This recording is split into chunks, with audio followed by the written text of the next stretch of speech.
kembali lagi pemirsa Pos Online masih di program Tribun Seri Suara Rakyat, masih bersama saya Dodi, jurnalis Banjarmasin Post, dan kita juga masih bersama narasumber kita, Ketua DPD Golkar Kota Banjarbaru, Bang Gusti Rizky. Ya.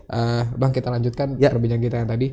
Tadi kita sempat membahas terkait pengalaman Bang Rizky ini juga lahir dari keluarga politisi. Nah, mungkin boleh digambarkan Bang, bagi Bang Rizky ini apa sih yang pengalaman paling mengesankan lah ikut orang tua dulu dan belajar apa sih yang paling bisa diambil pelajaran dari sosok orang tua nih Bang? Ya, jadi kalau menarik pengalaman yang saya alami khususnya dalam mengikuti jejak daripada ayahanda saya sendiri, ya beliau selalu mengatakan bahwa politik itu harus punya prinsip. Jadi kita walaupun politik itu sangat dinamis sekali, ya tentu saja kita harus mengedepankan prinsip kita, sehingga bukan berarti kita hanya selalu ikut dengan apa yang ditentukan oleh keputusan, ya tapi juga bisalah minimal kita memberikan pertimbangan agar arahnya juga menjadi lebih baik. Mungkin itu yang bisa saya ambil dari perjalanan saya mengikuti jejak daripada ayahanda saya sendiri. Artinya ada prinsip yang dipegang supaya nggak terlalu terbawa arus kiri kanan Bang, betul, di tengah politik betul. ini Bang ya. Baik. Nah, sebagai politisi yang bisa dibilang masih anak muda dari usia nih Bang, gimana nih Bang Rizky melihat ketertarikan atau kepedulian anak-anak muda yang lain secara umum yang berkecimpung di politik? Apakah ini memang yang ikut ini memang semangatnya murni atau karena cuma ikut-ikutan Bang? Sekarang banyak anak muda Bang. Ya, kalau melihat khususnya anak-anak muda sekarang, ya memang mereka juga sangat cepat bisa mendapatkan informasi dengan modernisasi yang ada dan juga media-media sosial. Saya rasa ya sebenarnya sudah cukup baik keinginan tahuan mereka untuk bergabung di partai politik. Dan kita pun juga partai politik tidak bisa menutup ruang untuk bisa menerima kehadiran mereka. Nah, sehingga juga maka dari itu diperlukanlah partai politik yang bisa membimbing mereka agar mereka juga memiliki karakter yang memang sesuai dengan tujuan daripada partai politik itu sendiri. Jadi ya bagus saja sebenarnya kalau memang anak-anak muda ini ada keinginan lah untuk berpartisipasi di dalam dunia politik, tidak masalah saya rasa. Karena Partai Golkar pun kita bicara mungkin Partai Golkar di Banjarbaru juga pasti merasakan juga Bang ya, banyak juga mungkin sosok-sosok yang tiba-tiba muncul berkecimpung ke politik karena mungkin popularitasnya Bang belum ada mungkin model atau pengalaman yang itu.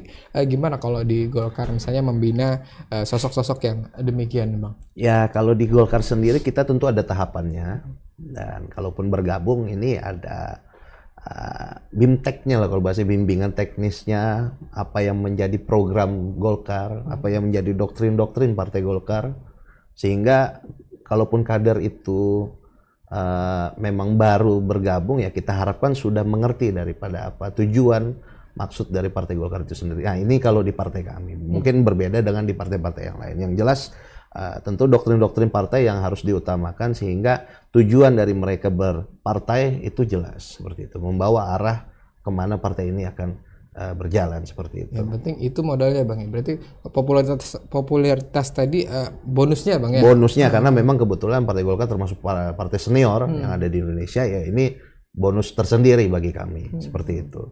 Baik.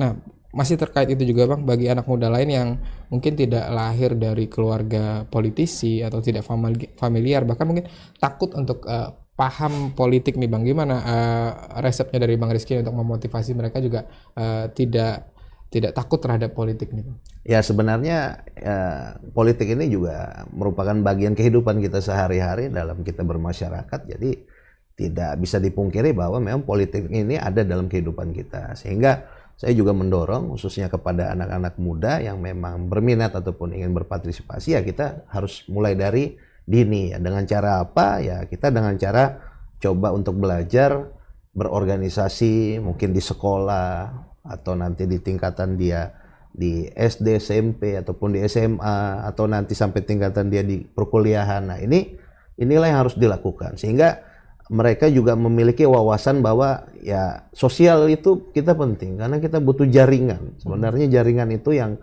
kita gunakan ya nanti ke depannya kita berkehidupan, ya memang kita harus bersosial dengan orang lain. Tidak mungkin kita hanya berdiri sendiri. Nah, inilah tujuannya kalau memang anak-anak muda berminat untuk bergabung ke politik, saya rasa baik sebenarnya. Artinya kata kuncinya ini berproses Bang ya. Memang Ya harus berproses. Sulit untuk langsung merubah gitu Bang ya. Betul, betul. Karena politik pun juga harus punya pengalaman, tidak serta-merta kita begitu gabung di politik ya kita merasa sudah paling tahu, ya tidak juga. Saya pun juga berproses gitu loh. Tidak langsung menjadi seperti ini karena saya juga belajar dari tingkatan terbawah sendiri, khususnya di Partai Golkar. Nah, berbicara terkait anak muda Bang Rizky, ini khususnya mungkin di Golkar Banjarbaru, dari komposisi mungkin Bang, apakah sudah cukup banyak anak muda di sana apa gimana Bang?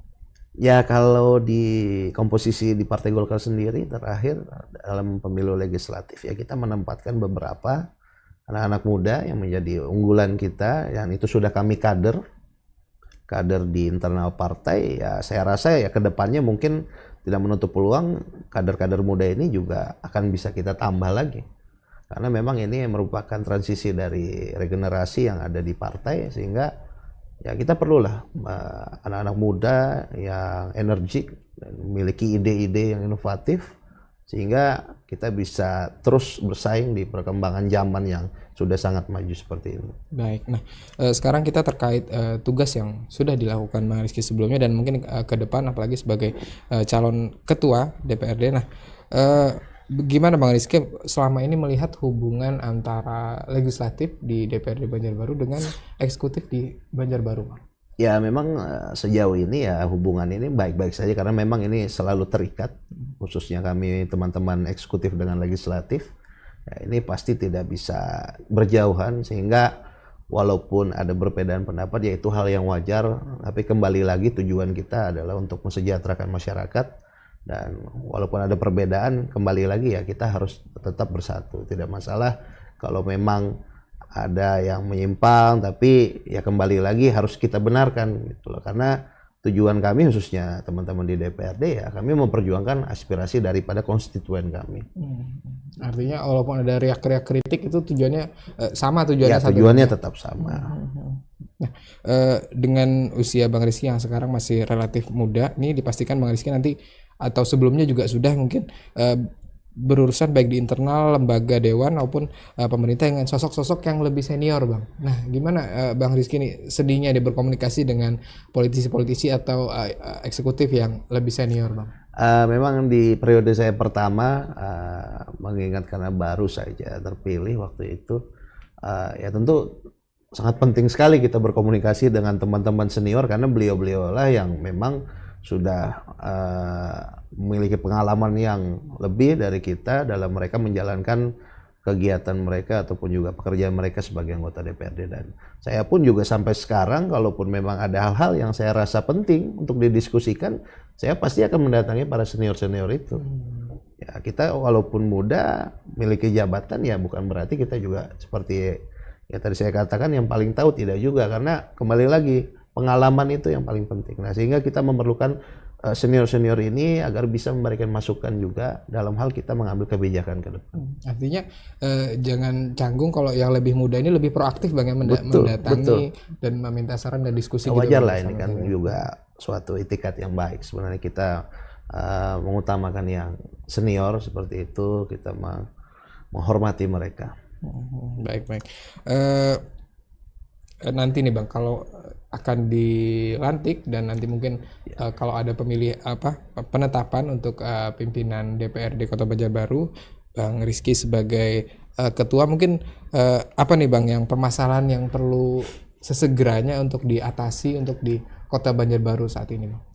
Ya tentu saja kalau melihat dari yang ada sejauh perjalanan ini ya memang kita masih perlu lebih aktif lagi, khususnya turun ke masyarakat dalam hal fungsi pengawasan kami sebagai anggota DPRD untuk melihat apakah program-program pemerintah ini sebagaimana yang sudah kita sepakati bersama itu bisa berjalan dengan baik dan apakah ini betul-betul dirasakan oleh masyarakat. Nah, jadi memang harus kita lebih proaktif, khususnya kami anggota dewan, karena itu merupakan bagian tugas dan fungsi kami, dan kami juga harus lebih sering berkomunikasi dengan masyarakat, khususnya mereka yang memang merasakan langsung apakah program dari pemerintah ini bermanfaat atau tidak bagi mereka. Nah, sehingga ya kita perlu sama-sama lah membenahi ini. dan juga ya kita memerlukan wadah ya bagaimana nanti masyarakat ini bisa lebih cepat mencapai ataupun menggapai kami khususnya perwakilan daripada yang mengawal aspirasi mereka agar bisa menyampaikan kritik mungkin ataupun terkait saran itu apa terobosan yang mungkin sudah ada gambaran atau direncanakan nanti Bang untuk memfasilitasi masyarakat? Ya memang sejauh ini yang sempat saya terpikirkan adalah ya karena kita mengikuti perkembangan zaman ya memang perlu media-media ataupun juga fasilitas yang perlu kita tingkatkan khususnya dalam hal kita menyerap aspirasi itu.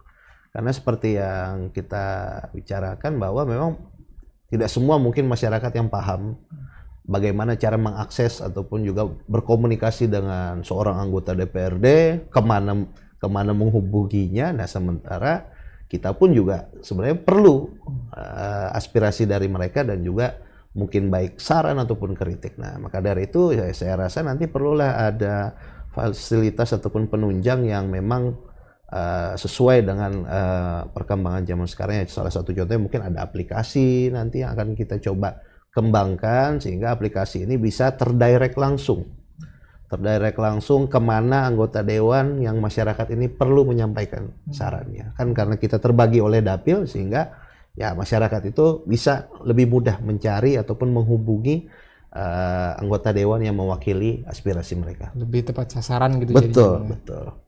Baik. Nah, Kota Banjarbaru, Bang Rizky, kita tahu dulu disebut sebagai kota pendidikannya di Kalimantan, Kalimantan Selatan. Nah, selain sekarang statusnya sebagai ibu kota provinsi, selain status mau dibawa kemana nih kalau bayangan Bang Rizky nanti ke depannya Kota Banjarbaru ini? Ya, memang status ibu kota ini yang sangat berpengaruh besar dengan arah perkembangan Kota Banjarbaru ke depan, sehingga saya rasa kita perlu menentukan sikap kemana arah Banjarbaru ini yang sejauh ini memang arahnya sepertinya akan menjadi kota metropolitan. Nah, dari sisi itu apakah Banjarbaru sudah siap? Ya, harusnya sejak dini kita harus sudah mempersiapkan baik itu sarana dan prasarana ataupun juga fasilitas-fasilitas lain penunjang layanan kita kepada masyarakat. Nah, ini yang memang harus kita perhatikan bersama dan harus kita segera tingkatkan seperti itu. Karena menuju metropolitan tadi pasti bertahap Bang ya. Betul. Dan saya rasa biayanya juga tidak sedikit, apalagi dengan APBD yang dimiliki pemerintah Kota Banjarbaru yang relatif ya tidak terlalu besar. Nah, maka dari itu ya kita perlu perencanaan yang matang sehingga walaupun ini harus dicicil prosesnya ya harus juga tahapan cicilannya itu sesuai dan tepat sasaran, jangan sampai nanti ada yang terbengkalai ataupun juga stagnan seperti itu. Baik. Nah, sebelum kita masuk ke closing statement untuk Bang Rizky nih, pertanyaan terakhir nih Bang. Untuk Bang Rizky, masih adakah punya obsesi atau target yang nantinya mau dicapai kalau sekarang sebagai Ketua DPD Banjarbaru dan calon Ketua DPRD Banjarbaru, mungkin target-target politik ke depannya apa nih kira-kira Bang? Tentu saja berpolitik itu kita harus punya tujuan yang jelas, apalagi kalau sudah terjun langsung seperti saya, sudah mengetuai sebuah partai di tingkatannya, ya tentu kembali lagi walaupun berpolitik kita tahu ini tujuannya adalah kekuasaan, tapi yang jelas kita harus selalu siap untuk mengabdi kepada masyarakat dan meluangkan waktu kita untuk masyarakat yang mau ataupun juga mempercayakan dukungan mereka kepada kita. Ya kembali lagi saya khususnya secara pribadi ya menjalani dulu apa yang ada. Saya ingin membuktikan dan juga ingin melunasi apa yang menjadi janji-janji politik saya saat pileg yang lalu. Nah baru setelah itu kita sambil berjalan memikirkan. Baik, kita beri kesempatan untuk Bang Rizky nih terkait tema kita untuk memberikan closing statement Bang, mungkin untuk warga Kota Banjarbaru, silakan. Assalamualaikum warahmatullahi wabarakatuh. Pada warga Banjarbaru khususnya yang insya Allah sebentar lagi kita akan menghadapi kontestasi pilkada, pemilihan wali kota dan calon wali kota Banjarbaru, calon wali kota dan wakil wali kota Banjarbaru. Saya berharap kepada masyarakat Kota Banjarbaru agar mau dan juga bisa terjun langsung nanti dalam pemilihan yang akan terlaksana di 27 November, yang saya harapkan nanti juga teman-teman khususnya masyarakat bisa lebih objektif dalam memilih dan pilih pemimpin yang berkualitas, sehingga kedepannya Banjarbaru bisa lebih terang benderang, jelas dan bersinar seperti itu. Baik.